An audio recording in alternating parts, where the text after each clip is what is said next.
Hi, എല്ലാവർക്കും പുതിയൊരു ക്ലാസ്സിലേക്ക് സ്വാഗതം. കഴിഞ്ഞ ദിവസം നമ്മളൊരു ക്ലാസ് ചെയ്തിട്ടുണ്ടായിരുന്നു. 29/11/2025 ഒരു എക്സാം നടന്നിട്ടുണ്ടായി. കാറ്റഗറി നമ്പർ 161/2025 ആണ്. അപ്പോൾ അതിൻ്റെ പാർട്ട് 1 വീഡിയോ നമ്മൾ അപ്ലോഡ് ചെയ്തിട്ടുണ്ട്. അപ്പോൾ ബാക്കി അതിലെ ക്വസ്റ്റ്യൻസ് ഡിസ്കസ് ചെയ്യാം. സ്റ്റാർട്ട് ചെയ്യാം. 41. കേരളത്തിൽ ഏറ്റവും കൂടുതൽ കാണപ്പെടുന്ന വനം ഏത്? കേരളത്തിൽ ഏറ്റവും കൂടുതൽ കാണപ്പെടുന്ന വനമാണ് ഉഷ്ണമേഖല നിത്യഹരിത വനങ്ങൾ. ഓപ്ഷൻ ബി ആണ് ആൻസർ. അടുത്ത ചോദ്യം, തീരദേശം ഏറ്റവും കൂടുതലുള്ള കേരളത്തിലെ ജില്ല ഏത്? കണ്ണൂർ. അടുത്ത ചോദ്യം, കേരളത്തിലെ ഹെൽത്ത് ATM ആദ്യമായി നിലവിൽ വന്നത് ഏത് ജില്ലയിലാണ്? അപ്പോൾ ഹെൽത്ത് ATM ആദ്യമായിട്ട് നിലവിൽ വന്നത് ഓപ്ഷൻ ഡി എറണാകുളം. 44. മനുഷ്യനെ ബഹിരാകാശത്ത് എത്തിക്കുവാനുള്ള ഇന്ത്യയുടെ ദൗത്യത്തിൻ്റെ പേര്?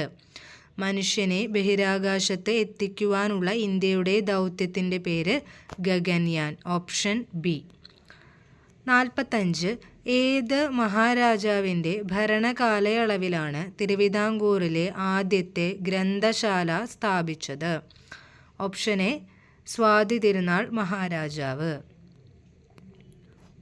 അടുത്ത ചോദ്യം, സോവിയറ്റ് യൂണിയൻ്റെ സാമ്പത്തിക സാങ്കേതിക സഹായത്താൽ നിർമ്മിച്ച ഇന്ത്യയിലെ ഇരുമ്പുരുക്ക് വ്യവസായശാലകൾ? 2 വ്യവസായശാലകളാണ് സോവിയറ്റ് യൂണിയൻ്റെ സാമ്പത്തിക സാങ്കേതിക സഹായത്താൽ നിർമ്മിച്ചത്. ഭിലായ്, അതുകൂടാതെ ബൊക്കാറോ. അപ്പോൾ 2ഉം 4ഉമാണ് ശരിയായത്. അപ്പോൾ ഓപ്ഷൻ സി ആണ് ആൻസർ. അടുത്ത ചോദ്യം, ആരെല്ലാമായിരുന്നു 1953 കേന്ദ്ര സർക്കാർ നിയോഗിച്ച സംസ്ഥാന പുനഃസംഘടനാ കമ്മീഷനിലെ അംഗങ്ങൾ? ഓപ്ഷൻ ഡി ആണ് answer. Fazal Ali, Sardar KM Panikkar, HN Kunzru. 48. Santosh trophy ഏത് കായിക മത്സരവുമായി ബന്ധപ്പെട്ടിരിക്കുന്നു? ഫുട്ബോൾ. ഓപ്ഷൻ എ ആണ് ആൻസർ. 49. ആർക്കാണ് 2025 സമാധാനത്തിനുള്ള നോബൽ സമ്മാന പുരസ്കാരം ലഭിച്ചത്? Option D Maria Corina. 50. ഇന്ത്യയുടെ ഇപ്പോഴത്തെ ഉപരാഷ്ട്രപതി? ഇന്ത്യയുടെ ഇപ്പോഴത്തെ ഉപരാഷ്ട്രപതി option C CP Radhakrishnan. 51. Dada Saheb Phalke award ലഭിച്ച മലയാളികൾ? 2 മലയാളികൾക്കാണ് ദാദാ സാഹിബ് ഫാൽക്കെ അവാർഡ് ലഭിച്ചിട്ടുള്ളത്. Option D Mohanlal and Adoor Gopalakrishnan. 52. 2028 Olympics വേദി? 2028 ഒളിമ്പിക്സ് വേദി ഓപ്ഷൻ എ ലോസ് ആഞ്ചലസ്. തന്നിരിക്കുന്നവയിൽ ഹരിതഗൃഹവാതകം ഏത്? ഓപ്ഷൻസ് ആദ്യമൊന്ന് നോക്കാം. Option A helium, option B methane, option C nitrogen, option D neon. Answer option B methane. അടുത്ത ചോദ്യം, ക്ഷീണിതനും വിളറിയ മുഖത്തോടും കൂടി കാണപ്പെട്ട രാജുവിൻ്റെ രക്തപരിശോധനയിൽ ഹീമോഗ്ലോബിൻ്റെ അളവ് കുറഞ്ഞതായി കാണപ്പെട്ടു. താഴെ പറയുന്നവയിൽ ഏത് ഭക്ഷണക്രമമായിരിക്കും രാജുവിന് അനുയോജ്യമായത്? ഓപ്ഷൻ സി ഇരുമ്പ് അടങ്ങിയ ഇലക്കറികൾ. 55. പയറിൻ്റെ സങ്കര ഇനങ്ങൾ താഴെ നൽകിയിരിക്കുന്നു. ശരിയായ ജോഡി കണ്ടെത്താനാണ് ചോദിച്ചിട്ടുള്ളത്. പയറിൻ്റെ ആണ്. അപ്പോൾ answer option A Jyothika Bhagyalakshmi. 56. വീണ്ടും പ്രസ്താവന ചോദ്യങ്ങളാണ്. പ്രസ്താവന തന്നിട്ടുണ്ട്. ഇടതു വെൻട്രിക്കിളിൻ്റെ ഭിത്തിക്ക് വലത് വെൻട്രിക്കിളിനേക്കാൾ കട്ടി കൂടുതലാണ്. കാരണം ഇടത് വെൻട്രിക്കിൾ ശരീരത്തിൻ്റെ വിവിധ ഭാഗങ്ങളിൽ നിന്നും രക്തം സ്വീകരിക്കുന്നു. ഇതിൻ്റെ ആൻസർ ഓപ്ഷൻ ഡി ആണ്. പ്രസ്താവന ശരിയാണ്, എന്നാൽ കാരണം തെറ്റാണ്. 57. സാമൂഹിക വനവൽക്കരണവുമായി ബന്ധപ്പെട്ട് ശരിയായ പ്രസ്താവന തിരഞ്ഞെടുക്കുക.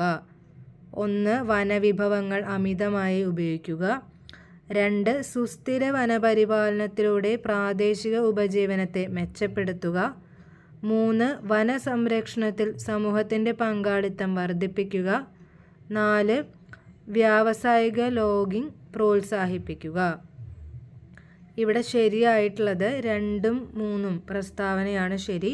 അപ്പോൾ ഓപ്ഷൻ ബി, അതായത് സുസ്ഥിര വനപരിപാലനത്തിലൂടെ പ്രാദേശിക ഉപജീവനത്തെ മെച്ചപ്പെടുത്തുക, വനസംരക്ഷണത്തിൽ സമൂഹത്തിൻ്റെ പങ്കാളിത്തം വർദ്ധിപ്പിക്കുക. 58. ഇന്ത്യയുടെ 52ാമത് ചീഫ് ജസ്റ്റിസ് ആയി നിയമിതനായത് ആര്? Option C, BR Gavai. അടുത്ത ചോദ്യം. കുടുംബാരോഗ്യ കേന്ദ്രങ്ങളിൽ പരിശോധനകൾ നടത്തി വിവിധ അർബുദങ്ങളെക്കുറിച്ചുള്ള പ്രാരംഭ കണ്ടെത്തലിനും അവബോധത്തിനും പ്രാധാന്യം നൽകുന്ന പ്രചാരണ പരിപാടി ഏത്? ഓപ്ഷൻ ബി, ആരോഗ്യം ആനന്ദം. 60. ശരിയായ പ്രസ്താവന ഏത്? എ. കരക്കാറ്റ് കരയിലേക്ക് വീശുന്നു. ബി. കടൽക്കാറ്റ് കടലിലേക്ക് വീശുന്നു. സി. കടൽക്കാറ്റ് രാത്രി സമയത്ത് വീശുന്നു. ഡി. കടൽക്കാറ്റ് പകൽ സമയത്ത് വീശുന്നു. ആൻസർ ഓപ്ഷൻ ഡി, കടൽക്കാറ്റ് പകൽ സമയത്ത് വീശുന്നു. ആവർത്തന പ്രതിപതനം ഉപയോഗപ്പെടുത്തുന്ന ഉപകരണം. കാലിഡോസ്കോപ്പും പെരിസ്കോപ്പിലും ആവർത്തന പ്രതിപതനമാണ് ഉപയോഗപ്പെടുത്തുന്നത്. അപ്പോൾ ഓപ്ഷൻ സി ആണ് ഇവ രണ്ടും. 62. കലാമിൻ എന്നത് ഏത് ലോഹത്തിൻ്റെ അയിരാണ്? Option B, zinc. 63. ശബ്ദത്തെക്കുറിച്ചുള്ള പഠനം. Acoustics. Option A, acoustics. 64. Hydrogen എന്ന വാക്കിൻ്റെ അർത്ഥം. എ. ആസിഡ് ഉൽപ്പാദിപ്പിക്കുന്നത്. ബി. ജലം ഉൽപ്പാദിപ്പിക്കുന്നത്. സി. ലവണം ഉൽപ്പാദിപ്പിക്കുന്നത്. ഡി. ഇവയൊന്നുമല്ല. ആൻസർ ഓപ്ഷൻ ബി, ജലം ഉൽപ്പാദിപ്പിക്കുന്നത്. 65. ഇന്ത്യയിലെ ആദ്യത്തെ പ്രോട്ടോടൈപ്പ് ഫാസ്റ്റ് ബ്രീഡർ റിയാക്ടർ സ്ഥിതി ചെയ്യുന്ന സംസ്ഥാനം. ഇന്ത്യയിലെ ആദ്യത്തെ പ്രോട്ടോടൈപ്പ് ഫാസ്റ്റ് ബ്രീഡർ റിയാക്ടർ സ്ഥിതി ചെയ്യുന്ന സംസ്ഥാനം തമിഴ്നാട്. 66. ദക്ഷിണേന്ത്യയിലെ ആദ്യ ഓട്ടോമേറ്റഡ് ടെർമിനൽ തുറമുഖം. ഓപ്ഷൻ ബി, വിഴിഞ്ഞം. 67. ജീവിതശൈലീ രോഗങ്ങൾ നിയന്ത്രിക്കുന്നതിനായി കേരള സർക്കാർ നടപ്പിലാക്കിയ മൊബൈൽ ആപ്ലിക്കേഷൻ ഏത്? ശൈലി. ജീവിതശൈലീ രോഗങ്ങൾ നിയന്ത്രിക്കുന്നതിനായി കേരള സർക്കാർ നടപ്പിലാക്കിയ മൊബൈൽ ആപ്ലിക്കേഷനാണ് ശൈലി ആപ്പ്. 68. താഴെ തന്നിരിക്കുന്ന രോഗലക്ഷണങ്ങൾ ഏത് രോഗവുമായി ബന്ധപ്പെട്ടതാണെന്ന് കണ്ടെത്തുക. ശരീരഭാരം പെട്ടെന്ന് കുറയുക, ദുർബലമായ രോഗപ്രതിരോധം, ലിംഫോസൈറ്റുകളുടെ എണ്ണം ഗണ്യമായി കുറയുക, വിട്ടുമാറാത്ത ക്ഷീണം. അപ്പോൾ ഈ രോഗലക്ഷണങ്ങൾ എയ്ഡ്സുമായി ബന്ധപ്പെട്ടതാണ്. ഓപ്ഷൻ ബി ആണ് ആൻസർ. 69. താഴെ തന്നിരിക്കുന്ന പട്ടികയിൽ ശരിയായി ജോഡി ചേർത്തിരിക്കുന്നവ കണ്ടെത്തുക. തൈറോയിഡ് ഗ്രന്ഥി തൈമോസിൻ, ആഗ്നേയ ഗ്രന്ഥി ഇൻസുലിൻ, പൈനിയൽ ഗ്രന്ഥി മെലാട്ടോണിൻ, അഡ്രീനൽ ഗ്രന്ഥി കാൽസിറ്റോണിൻ. അപ്പോൾ ശരിയായ ജോഡി 2ഉം 3ഉമാണ്. അതായത് ഓപ്ഷൻ ഡി, ആഗ്നേയ ഗ്രന്ഥി ഇൻസുലിൻ, പൈനിയൽ ഗ്രന്ഥി മെലാട്ടോണിൻ. 70. ആർദ്രം ആരോഗ്യക്ഷേമ പദ്ധതിയുടെ ലക്ഷ്യങ്ങളിൽ ഉൾപ്പെടുന്നവ കണ്ടെത്തുക. 1. 18 വയസ്സിന് താഴെയുള്ള കുട്ടികൾക്ക് സൗജന്യ ചികിത്സ ഉറപ്പാക്കുക. 2. സർക്കാർ ആശുപത്രികളുടെ അടിസ്ഥാന സൗകര്യം മെച്ചപ്പെടുത്തുക. 3. സർക്കാർ ആശുപത്രികൾ രോഗീ സൗഹൃദ പരിചരണം ഉറപ്പാക്കുക. 4. നഗരചേരിയിൽ താമസിക്കുന്നവരുടെ ആരോഗ്യ സുരക്ഷ ഉറപ്പാക്കുക. അപ്പോൾ ഇതിൻ്റെ ആൻസർ വരുന്നത് 2ഉം 3ഉം പ്രസ്താവനയാണ് ശരിയായിട്ടുള്ളത്. അതായത് ഓപ്ഷൻ സി, സർക്കാർ ആശുപത്രികളുടെ അടിസ്ഥാന സൗകര്യം മെച്ചപ്പെടുത്തുക, സർക്കാർ ആശുപത്രികൾ രോഗി സൗഹൃദ പരിചരണം ഉറപ്പാക്കുക. അടുത്ത ചോദ്യം, താഴെ തന്നിരിക്കുന്നവയിൽ നിന്നും ശരിയായ ജോഡി കണ്ടെത്തുക. എ, വിറ്റാമിൻ B12 കാണാം. ബി, വിറ്റാമിൻ സി നിശാന്തത. C, vitamin B3 pellagra. D, vitamin D scurvy. ഇതിൻ്റെ ഉത്തരം വിറ്റാമിൻ B3 പെല്ലഗ്ര, അതാണ് ശരിയായിട്ട് തന്നിട്ടുള്ളത്. 72 സാമൂഹ്യനീതി വകുപ്പിൻ്റെ കീഴിലുള്ള സർക്കാർ വൃദ്ധസദനങ്ങളിലെ താമസക്കാരുടെ ആരോഗ്യ പരിരക്ഷ ഉറപ്പാക്കാൻ ഉദ്ദേശിച്ച് ആവിഷ്കരിച്ച് നടപ്പിലാക്കിയ പദ്ധതി ഏതാണ്? സാമൂഹ്യനീതി വകുപ്പിൻ്റെ കീഴിലുള്ള സർക്കാർ വൃദ്ധസദനങ്ങളിലെ താമസക്കാരുടെ ആരോഗ്യ പരിരക്ഷ ഉറപ്പാക്കാൻ ഉദ്ദേശിച്ച് ആവിഷ്കരിച്ച് നടപ്പിലാക്കിയ പദ്ധതിയാണ് വയോ അമൃതം. അടുത്ത ചോദ്യം 73. എംഫിസെമ എന്ന രോഗം ശരീരത്തിൻ്റെ ഏതു ഭാഗത്തെയാണ് ബാധിക്കുന്നത്? എംഫിസെമ ശ്വാസകോശം. 74. സ്നേഹക്കൂട് എന്ന കേരള സർക്കാരിൻ്റെ പുനരധിവാസ പദ്ധതിയിൽ ഉൾപ്പെടുത്തിയിരിക്കുന്നത് താഴെ തന്നിരിക്കുന്നവരിൽ ഏത് വിഭാഗത്തിൽ പെട്ടവരെയാണ്? എ, കുഷ്ഠരോഗം ബാധിച്ച് ചികിത്സയിൽ കഴിയുന്നവർ. ബി, എയ്ഡ്സ് രോഗബാധിതർ. സി, മാനസികാരോഗ്യ പ്രശ്നങ്ങൾ ചികിത്സിച്ച് സുഖം പ്രാപിച്ചവർ. ഡി, ഡയാലിസിസ് നടത്തുന്ന സാമ്പത്തിക പിന്നോക്കാവസ്ഥയിൽ നിൽക്കുന്നവർ. ഉത്തരം ഓപ്ഷൻ സി, മാനസികാരോഗ്യ പ്രശ്നങ്ങൾ ചികിത്സിച്ച് സുഖം പ്രാപിച്ചവർ.